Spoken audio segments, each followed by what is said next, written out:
Another day, another basketball stories na naman ang pagkikwentuhan natin.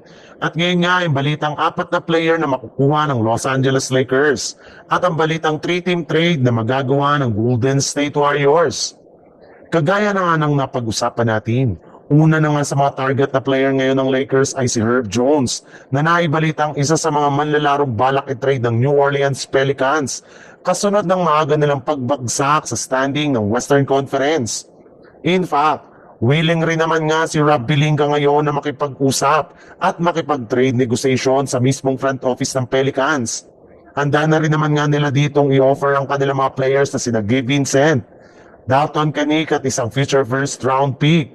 Basta't makuha lamang nila si Herb Jones as soon as possible bago ang trade deadline sa Pebrero. As of now nga, eto muna nga ang paunang offer ng Lakers at posible nga na lumaki pa ito depende sa kanilang magiging usapan ng Pelicans sa mga susunod na linggo. Bukod rin nga kay Herb Jones, ay plano rin naman nga ng Lakers na kunin sina Andrew Wiggins mula sa Miami Heat, Keyon Ellis nang mula sa Sacramento Kings at Ayo Dosunmu mula sa Chicago Bulls. Sa ibang balita naman, dahil nga sa tagilid pa rin ang pwesto ng Golden State Warriors, maging ang ilan sa kanilang mga executive at kumbinsido na sa idea na pagkuha kay Anthony Davis mula sa Dallas Mavericks. In fact, ayon nga sa isang source, inihahanda na nga daw ng Warriors ngayon ang kanilang ipang-offer sa Dallas para makumbinsin nila ito na pumayag na gawin nilang blockbuster trade.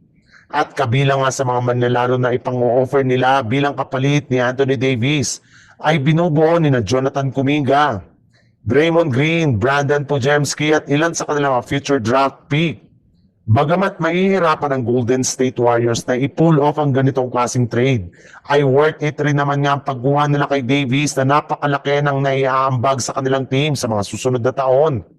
Kung hindi nga nila ito makukuha sa isang blockbuster trade sa Mavericks, ay maaari nga nila silang gumawa ng 3-team trade scenario kung saan makukuha nga ng Dallas Mavericks dito sina Draymond Green, Nick Claxton, kuha naman dito ng Brooklyn Nets sina Jonathan Kuminga at Moses Moody, habang ang Warriors naman ay makukuha si Anthony Davis.